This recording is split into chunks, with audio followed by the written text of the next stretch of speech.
Good morning, good morning, good morning. It is day 4 of cosmetology school. I haven't figured out how I'm going to track this, if I'm going to do it weekly or daily.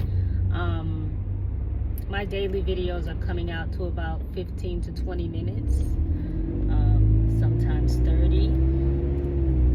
So I think that I will be doing a video daily, and sometimes I'll group them together if there's not a lot going on in a single day. Yes, my braids are gone. I had them in for about 3.5 weeks, and that's about the most I can do. I do not know how you ladies keep these box braids in for 3 months. Like, it makes no sense to me. I feel like the max anybody should have box braids in is like 6 to 8 weeks at the most.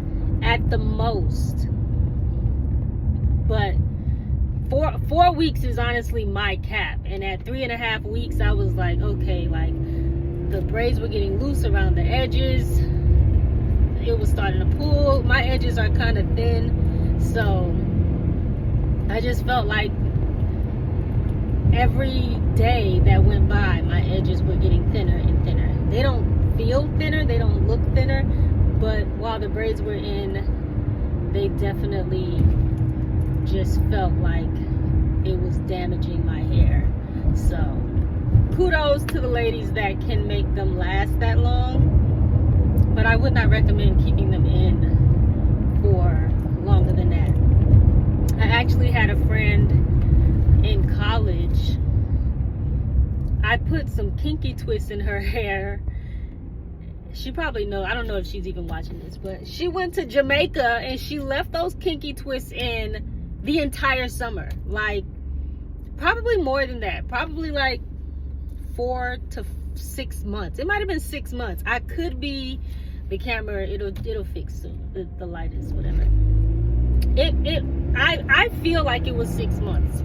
Don't quote me. I've been known to exaggerate stories. That's the storyteller in me. But it was a long time. She came back and the kinky hair was locked into her hair. Like, they had become one. We could not get the hair out. We soaked it in conditioner. We did everything we could. It would not come out. So we had to big chop. We had to cut the hair out. And her hair was this length. It was ridiculous. So don't do that. Your stylist is not gonna like you if you come in asking them to take out some matted braids. So that's my rant for the morning about braids. I am on the road. I did not leave at the time I wanted to this morning. I wanted to leave at 7:25, and then something happened with the rearview mirror in the car, and it is a bit shattered. So my husband tried to tape it together until we get it fixed. So yeah, that is a doozy. So I'm leaving at 7:45, and the GPS is telling me I will get to school at 8:50. We will see.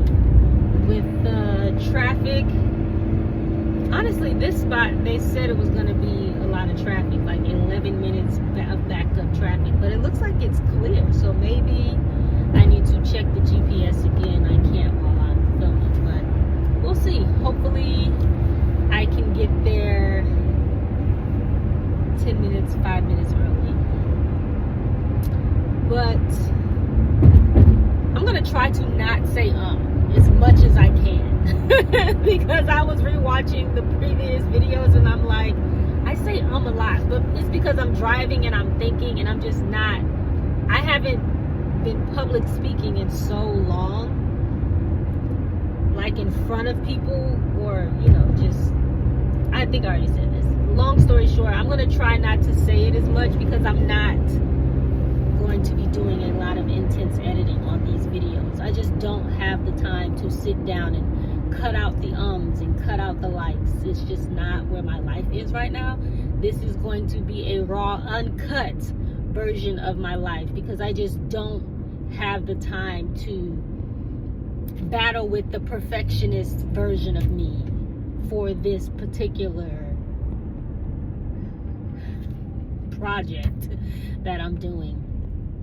So yeah, that will not be happening, but I will, the moment comes into my mind, I will just take a pause, and you still might get one. On a positive note, I have Meta glasses. My husband let me use his. I don't really know how to use them that well. I practiced with them a little bit yesterday, so hopefully I will be able to get some close-ups of what I'm doing in class, and it will make the content a lot more worthwhile.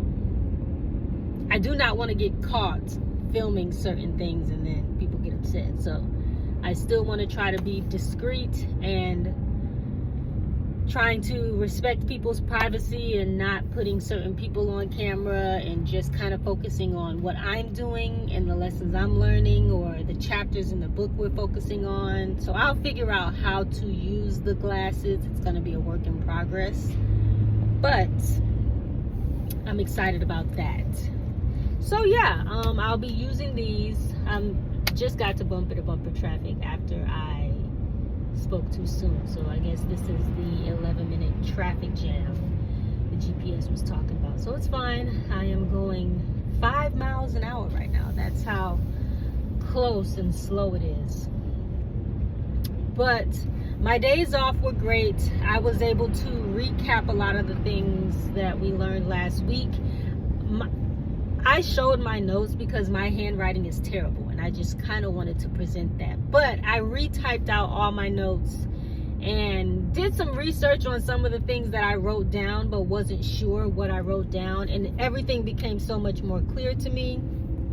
So having them typed is great. I just like to write them because I keep my book on me while I'm on the floor and while we're doing any style. So if Miss Bella is doing something in the moment, I want to be able to write that down. And having a laptop, or I could use my tablet, but my tablet is big. It's big and bulky. I don't want to use my phone because, like I said, I'm trying not to just have my phone out.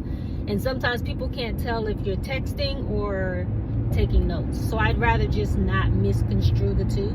So I just keep my phone up, have my notebook out, so it is clear that I am focused and intentional about what I am trying to learn in this space. So I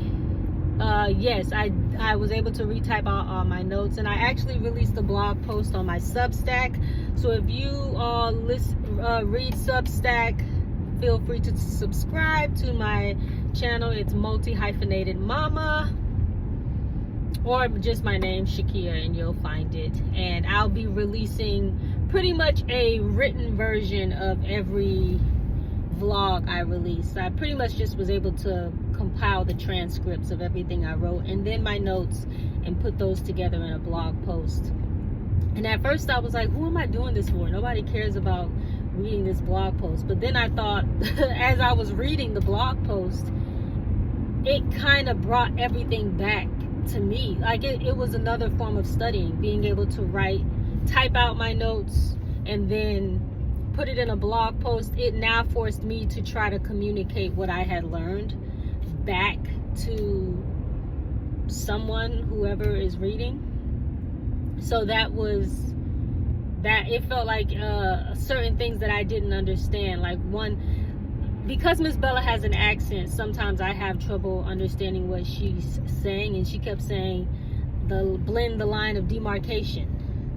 But when she was saying it, I kept asking, what is that? What are you saying?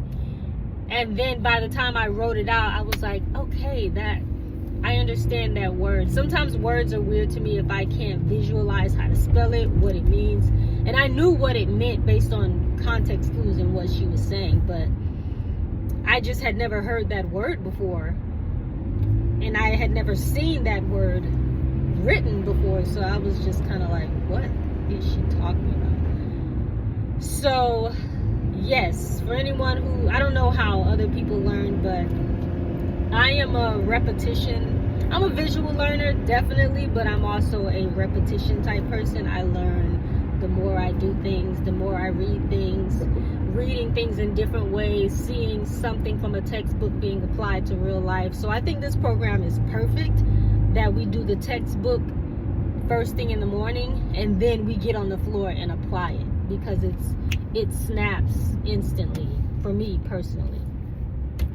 But I'm not going to sit here and talk for too long. Like I said, in the mornings, I do like to listen to a podcast and enjoy my tea and coffee because I need a dose of it all to get through the day. So I will report back. Hopefully I get to intercut this video with some Meta Glasses content. Hopefully I don't jack it up. So we'll see. I will be trying these out today. So catch you later.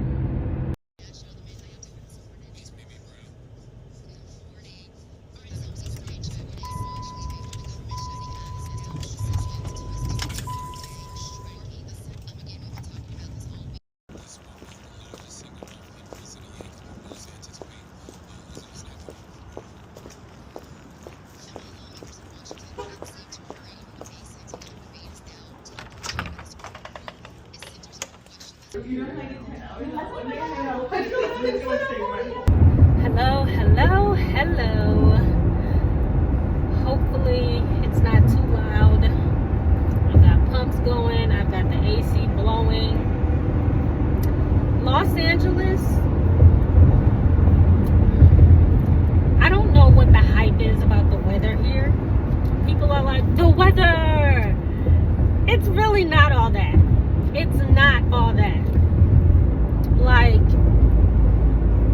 of course I don't love the fact that Florida has hurricanes, but I'm a Florida girl at heart. I love that for the most part the weather is even. It's steady. Yeah, it might rain every few days, but we need rain. LA will go 6 months without rain, and it's just frustrating. You wake up in the morning and it is 50 degrees, and then by noon it's 70 degrees, and then by 3 p.m. it's 90 degrees, and then it's back to, it's just a mess. It's a mess. I don't know why I'm here sometimes. Sometimes I'm just like, why did I come here? There are definitely benefits. For instance, the cosmetology program I'm a part of,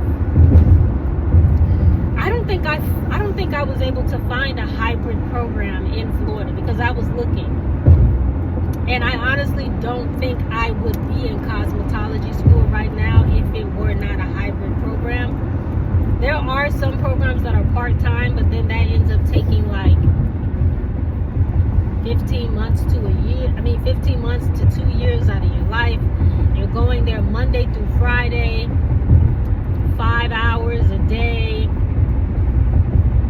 Those programs aren't really set up for you to work. This program, because I only go in 4 hours a day, 3 times a week, I can still work. I can still look for work. I can still take other opportunities. And I think this program just allows me to have a lot more flexibility.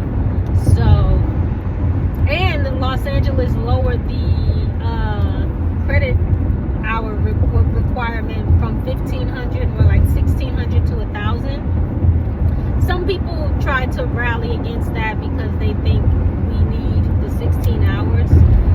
But I feel like you can get those other hours with real life experience in the real world. And if you're not good, nobody's going to hire you anyway.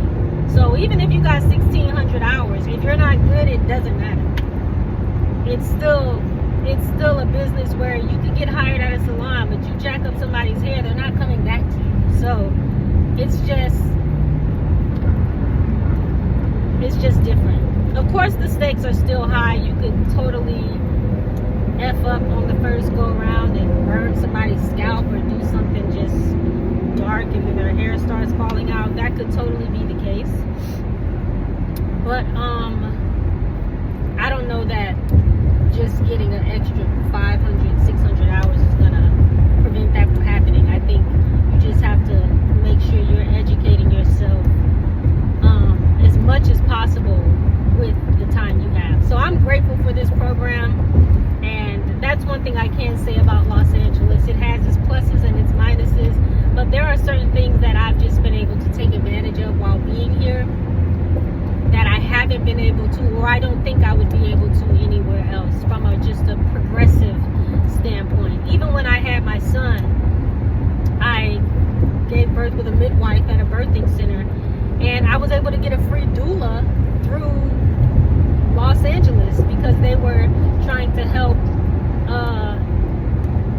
lower the black maternal death rate.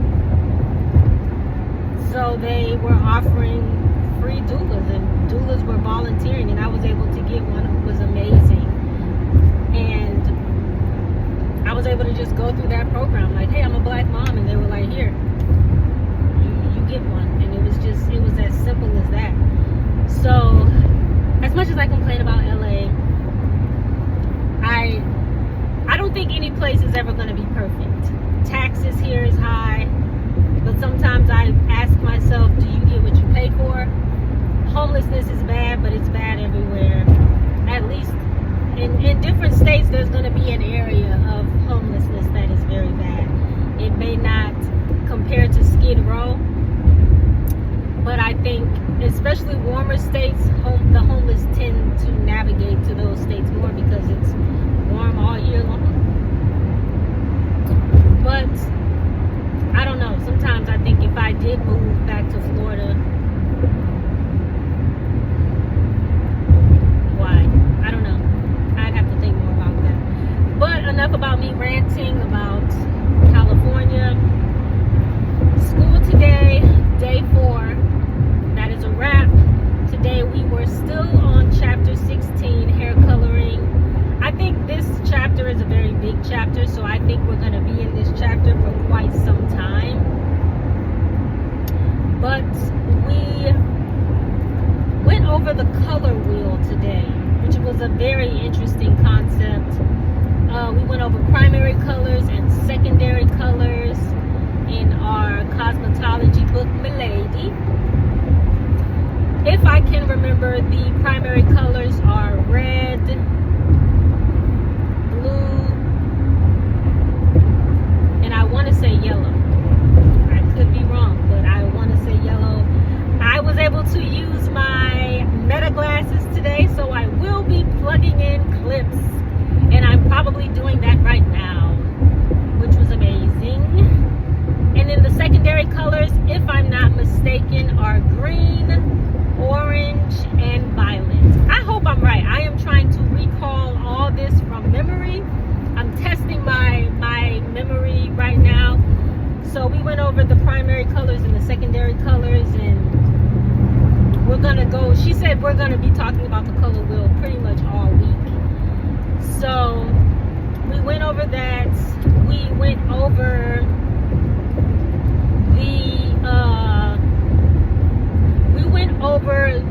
the developer volumes, the 10%, the 10 volume, 20 volume, 30 volume, and 40 volume, and how the higher the volume, the more lift you're getting in the color, and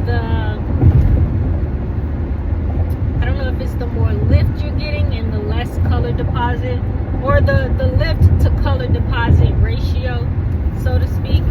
So I'm still trying to figure out that. So I took some in-depth notes that I'm definitely going to have to go over again this evening.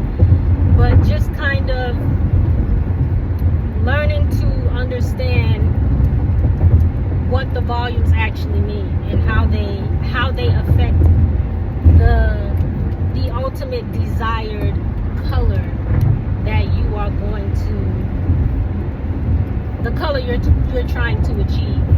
So that's like I said, color is one of the main reasons why I came to cosmetology school. So I just want to be able to master that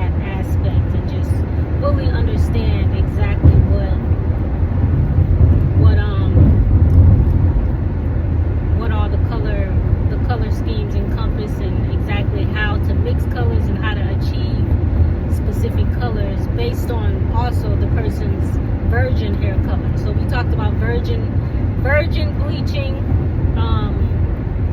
That's something we went over today as well during our first half of the class. And then the styling portion, I was working on a mannequin, learning to apply. We didn't actually apply color today. We used her special concoction of shaving cream and shampoo just to practice learning how to apply. She doesn't want us wasting color.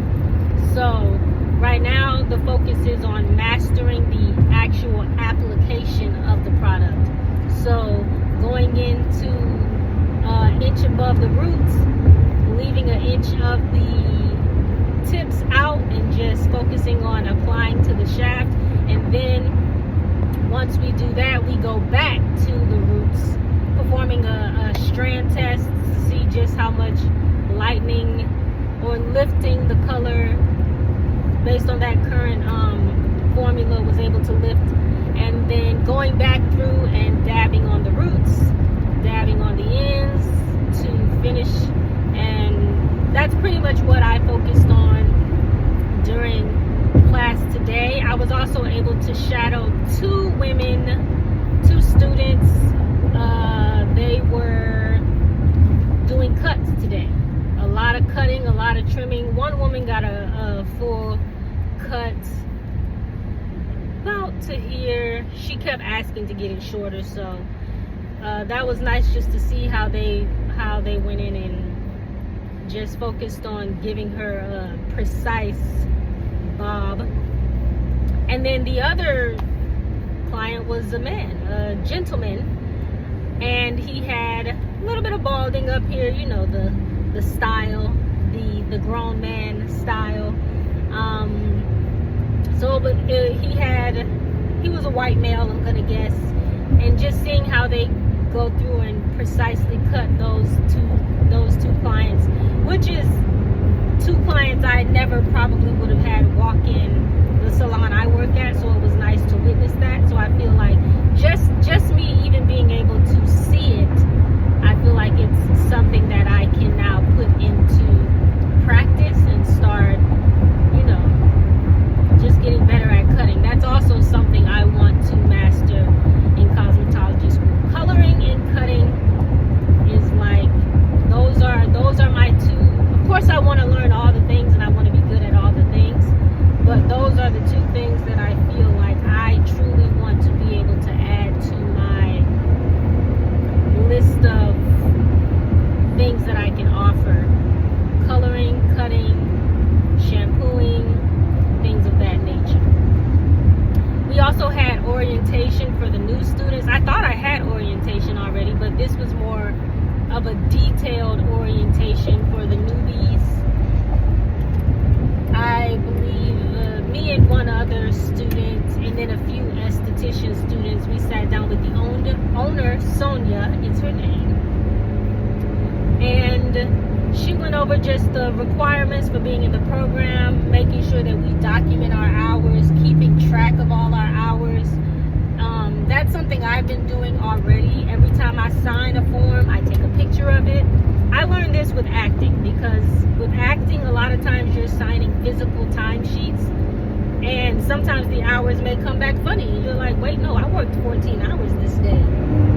So I have now gotten into the habit that if I'm signing something in person and it hasn't been sent via email and there isn't a record system of it, I take a picture of it on my phone as soon as I sign it. Anytime I'm signing my wet signature and putting a date at the end, I'm signing it, I'm stamping it into reality on my phone with a timestamp, a date and a time. So I have my pictures from last week, I have my pictures from this week, so it was good that she just reiterated that, making sure that you keep track of every timesheet, every time you sign in, making sure you sign in, making sure you come on time, sign in, making sure you sign out, because documenting your hours is very important. It obviously comes down to hours, and because our program is partially online,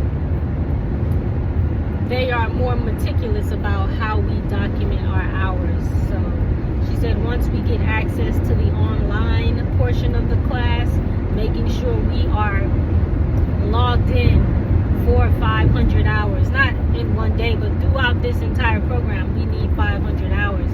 And sometimes it may only take you 10 minutes to read a chapter, but that doesn't mean you digested the information. So it may have taken you 20 to 30 minutes to read a chapter, but you might need to spend, or you're gonna have to spend about 5 hours studying that chapter, rereading that chapter, because the computer also documents how long you've been in this chapter. And you can't just open the chapter and go make breakfast and go take a shower and then come back and be like, yep, I was on this chapter for 5 minutes. You have to click around, you have to read, you have to highlight, you have to underline, or whatever the case may be. I don't know how specific the system is set up, but she says you have to be active on the computer. Like, the computer will trigger a warning if it is sedentary. Like, you have to be flipping the page. What was that? Flipping the page, going back, flipping the page. Like, of course you can just sit around and BS and click around if you want to, and if that's how you want to do it, if you just want to get it done. But you are tested at the end of every chapter. You are tested at the end of the program, and you are tested by the board. I think my pump just died. And you are tested by the board when all is said and done. That's great. And I charge this too. And you are tested by the board when it's all said and done. So you got to know this stuff. Otherwise, why are you in school if you're not going to actually study and use those 500 hours to actually learn it, get it in your brain, get it in your fingertips, get it into your knuckles. I don't know what I'm saying, but yeah. So that was pretty much the full day. I don't think there was anything else that I can remember. But today I felt like I learned a lot. Class went by quickly once again. We wrapped a little early. We wrapped at 12:30. Came back to class and just discussed a few things about how the holiday season is going to come up. So we're going to have a few days off. Christmas Eve, Thanksgiving, and then January 1st, because those days happen to fall on either a Wednesday or a Thursday. So I'm kind of glad I started towards the end of the year, because I feel like I'm easing my way in. And then once we get back for January, it's back to the books. But I'm gonna use that break to definitely get some chapters done and just study and take advantage of the slower time to catch up and get ahead of any lessons I feel like I might be missing. But other than that, that was day 4. It was definitely an exciting day. My first day working on a mannequin completely. And that's fine. That's totally okay. I didn't touch a real person's head today. And that's to be expected. And I didn't mind that, because I definitely got to go through parting and sectioning the mannequin's head and then applying the product and just practicing that. So after working on the mannequin, I now realize that it is still important to have a mannequin and to work on the mannequin and to practice with the mannequin. That's actually how I learned how to braid. Of course, I was using Barbie dolls and big-headed dolls that weren't mannequins per se, but that's how I practiced. And then being able to take that and apply it to a real person's head is essential. But you can't always count on someone letting you practice on their head. So being able to use the mannequin is what it's there for. And I was told that once we do get our kit, there are 3 different mannequins. There's one with 2 with straight hair and then 1 with kinky hair. So I was like, that's pretty amazing. I can't wait for that to get my kit. I did order some things because I just don't want to show up and not have anything. So I ordered a mannequin on Amazon. It was like $27. So I feel like as a stylist, especially as a student, you can never have too many mannequins. So once I get theirs, it'll just add to the pot, and I'll just really, really go crazy on styling them all differently and treating them all differently. And I ordered some color application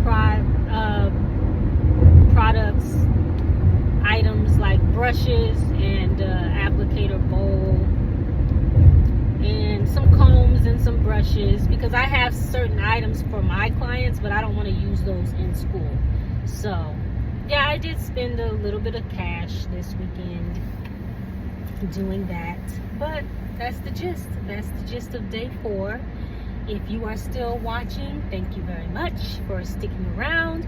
And if you are in your second week of cosmetology school, or even your first week, I would love to know how that is going and what the differences may be. I know every program is different. This program is definitely, I feel like it's structured, but it's also very freeform, and we kind of go with the day. So even if something we learned in the books is hair coloring and retouching, if a client comes in and wants a haircut, that's what certain students are doing for the day.